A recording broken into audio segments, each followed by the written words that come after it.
अपना सहयोग प्रदान किया और बहुत चुनौतीपूर्ण काम होते हुए भी प्रातःकाल और शाम दोनों टाइम हमारे प्रधानमंत्री आदरणीय मोदी जी लगातार इस रेस्क्यू अभियान की हमसे सभी लोगों से लगातार जानकारी करते थे, लगातार अपना जो सहयोग देना था, जो उनका एक संबल था और उनका जो एक सहयोग और हम लोगों को जो भरोसा था और जो उन्होंने, मैं कहूं व्यक्तिगत रूप से उन्होंने मुझे एक काम भी दिया हुआ था, ये ड्यूटी दी थी कि किसी भी तरीके से इन सबका समन्वय करते हुए बाहर निकालना है। तो उनका अगर संबल न होता, उनका इतना जिस प्रकार से आज भारत सरकार की सारी हमारी एजेंसियां इस काम में लगी, तो निश्चित रूप से जो कठिन काम भी हमारे लिए आसान हो गया।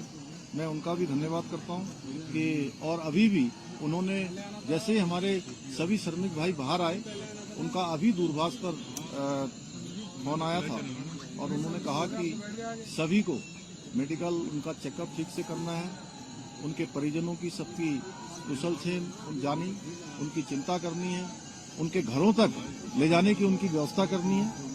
सभी प्रकार से उन्होंने संपूर्ण चिंता करने का काम किया है। हमारे और भी सभी लोग इस काम में लगे हुए थे और विशेषकर से उत्तराखंड के हमारे सभी देवी देवताओं का भी मैं उनको भी नमन करता हूं कि उन्होंने बहुत काम किया। हमारे राष्ट्रीय जो सड़क परिवहन मंत्रालय है, उसमें आदरणीय गडकरी जी बीच में आए, उन्होंने भी यहाँ पर हर तरीके से इसको देखा और हमारे जनरल बीके सिंह जी, इनका मैं विशेष रूप से सबकी तरफ से और उत्तराखंड वासियों की तरफ से इनका मैं धन्यवाद इसलिए करता हूं कि एक कैंप बनाकर लगातार यहाँ पर रहे और एक दिन भी इन्होंने यहाँ से कभी ये नहीं सोचा कि मैं यहाँ से कहीं बाहर जाऊं और इस कठिन काम को लोगों को लगातार संबल प्रदान करने का काम, उनको प्रोत्साहन करने का काम और पूरा हमारा जहाँ सभी एजेंसियां लगी हुई थी, वहीं पीएमओ के भी सभी अधिकारी अपने अपने तरीके से इस पूरे अभियान को अपना सहयोग प्रदान कर रहे थे, योगदान प्रदान कर रहे थे। आगे आने वाले समय में हम ये जो जितने भी हमारे इस प्रकार के टनल उत्तराखंड के अंदर चल रहे हैं, उन सभी की समीक्षा भी करेंगे और वैसे तो भारत सरकार ने इसमें सेफ्टी ऑडिट कर दिया है, जिससे आगे निकट भविष्य में हमको इस प्रकार की किसी परेशानियों का सामना न करना पड़े।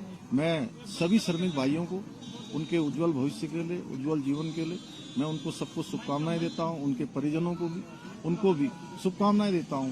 और लगातार इतना कठिन चुनौतीपूर्ण काम, जिसमें आपने देखा कि ऑगर मशीन मंगाई गई और पहले इंदौर से मंगाई गई, हैदराबाद से मंगाई गई और जिस प्रकार से मशीन बार बार अंदर टूट जा रही थी, जिस प्रकार से फंस जा रही थी, वहां पर गडर आ जा रहे थे, तमाम हार्ड रॉक आ जा रही थी, उसके कारण से वो बार बार रुक रही थी।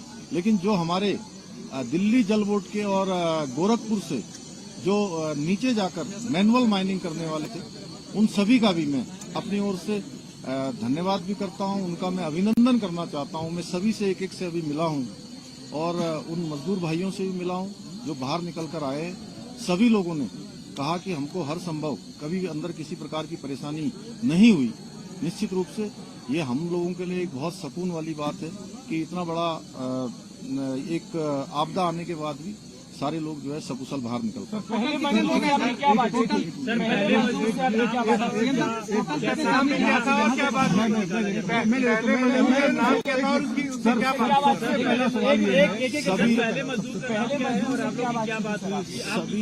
देखिए अलग अलग थे, जैसे कि अंदर विशेष रूप से जो हमारी शुरू से बात हो रही थी, उसमें सबा अहमद, गब्बर सिंह और अखिलेश, तीन इनके जो टीम लीडर थे, उनसे लगातार हमारी बात हो रही थी। उसके बाद आने वाले सभी लोगों से लगातार बात हुई है। सभी पूरे देश भर के जितने भी मजदूर भाई उसके अंदर थे, सभी ने स्वयं ही आकर, क्योंकि उनके लिए बहुत ही भावुक क्षण था, लेकिन उसके बावजूद भी उन्होंने कहा कि हमको किसी परेशानी का कोई सामना नहीं।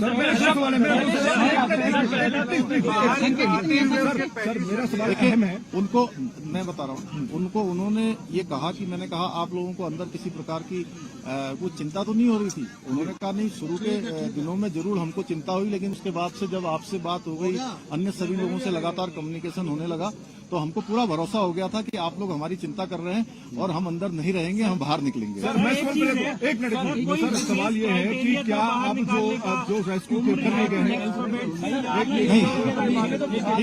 नहीं, वो अच्छा प्रश्न पूछा, मैं बता रहा हूँ। एक मिनट इन्होंने जो पूछा मैं बताता हूँ।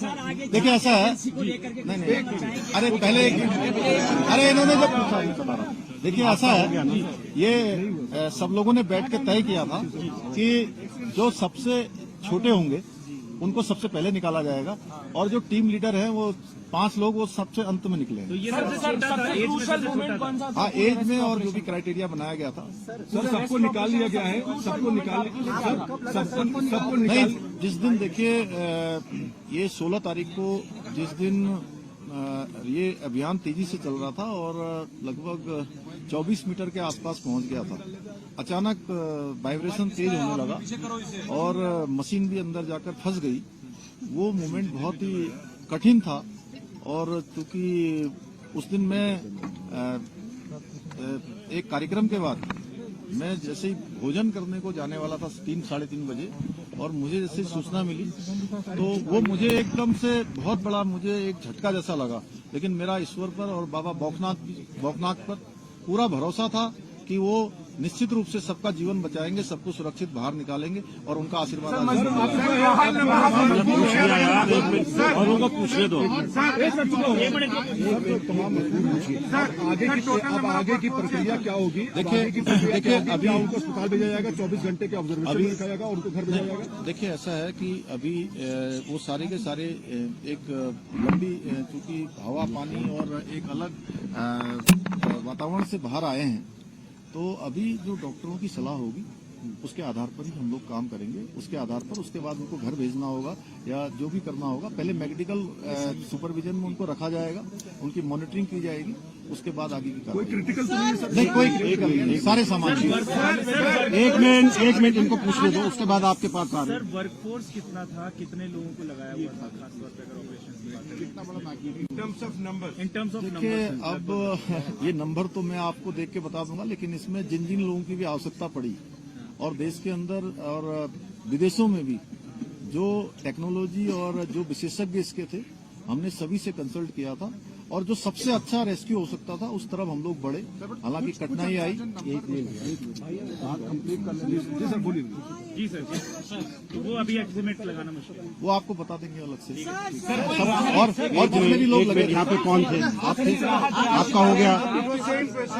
एक मंदिर में गए, बाबा बागनाथ के मंदिर में गए। गांव वालों का कहना है कि जब तक मंदिर नहीं बनेगा हम आगे काम नहीं होने देंगे। क्या सरकार वो पहले ही हम लोगों ने तय कर लिया है कि मंदिर वहाँ पर बनेगा, बाबा बागनाथ की कृपा से। गांव वालों से पूछने से पहले ही वो डिसाइड हो गया। डिसाइड हो गया ऑलरेडी। सो मोटो हम लोगों ने लिया।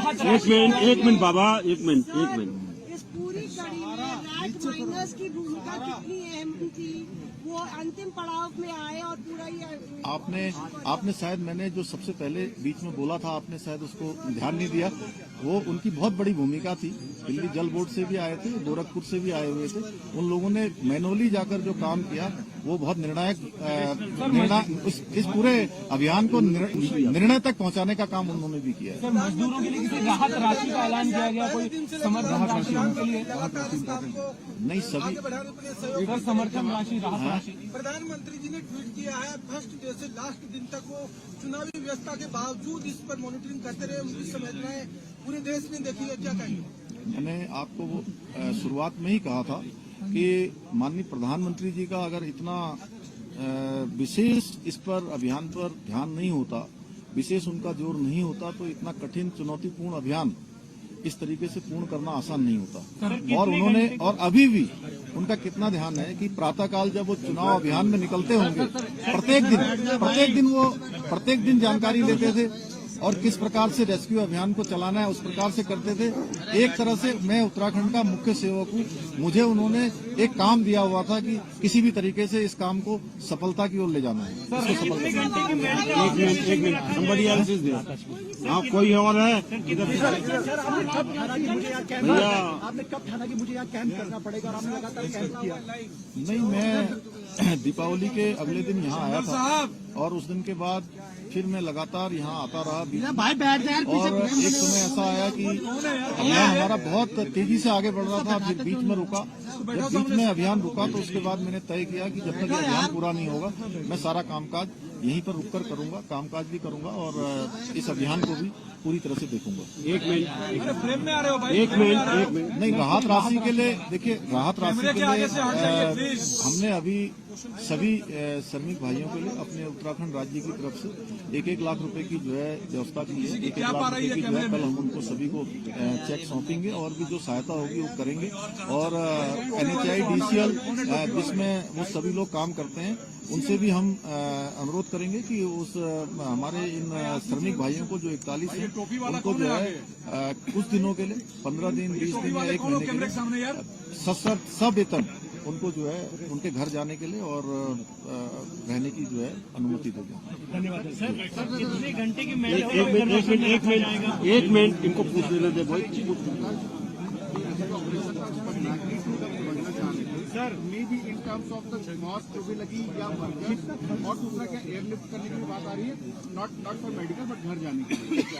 अभी देखिए, सबसे पहले अभी सभी लोग बिल्कुल जो भी अभी चेकअप हुआ है आने के बाद उनका ब्लड प्रेशर चेक हुआ है, अन्य जो भी जरूरी जो शुरुआती जो लक्षण होते हैं वो किसी प्रकार के किसी भी कमजोरी के या किसी थकावट के किसी बुखार के कोई भी लक्षण उनके अंदर नहीं है, सारे के सारे स्वस्थ हैं। और इतना बताऊं कि जब उनके लिए अंदर स्ट्रेचर की व्यवस्था की थी कि वो स्ट्रेचर से आए, उसमें स्ट्रेचर में नहीं आए, सारे लोग क्रॉलिंग करके आए हैं, तो वो सब स्वस्थ हैं और अच्छे तरीके से थे। इसलिए पहला सवाल जो मेरा था, हाँ, हम लोग को मैग्नीट्यूड समझा दीजिए कितना बड़ा ऑपरेशन था, may be in terms of कितना कॉस्ट आया या फिर इन टर्म्स ऑफ कितना वर्कफोर्स। अब देखिए, अभी तो पहले कॉस्ट को देखते कि हम लोग पहले उनके जीवन को सुरक्षित बचाते या उनको बाहर निकालते। हमारी पहली प्राथमिकता थी कि कॉस्ट कितनी भी लगे। हमारे प्रधानमंत्री जी ने कहा